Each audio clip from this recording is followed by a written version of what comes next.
وەکو بەنقی خانوبەرەی گەرمیان لە سنووری بەنقەکەی ئێمەدا 1995 هاوڵاتی سوودمەند بووە لە پێشینەی قەرزی خانوبەرە. لەم ساڵەدا لە ساڵی 2022 بە پێی بڕیاری ئەنجومەنی وەزیرانی حکوومەتی هەرێمی کوردستان بڕیاردرا لە لێخۆشبوون لە پێشینەکانی قەرزی خانوبەرە بکرێت لە 115 بە تایبەتی لە ڕێنمایی چواری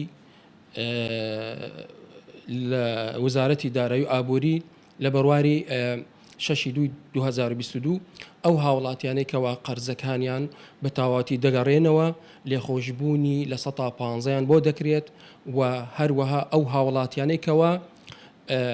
هەموو قەرزەکان یاکو یەک پشکی قەرزی ماوە ئەتوانێت بیگەڕێنتەوە لێخۆشببوونەکە دەگرێتەوە لە 115 لە هەمان کاتیشە سزای دواکەوتنی قەرزی خانوبەرەی لێخۆشببوونی بۆ دەکرێت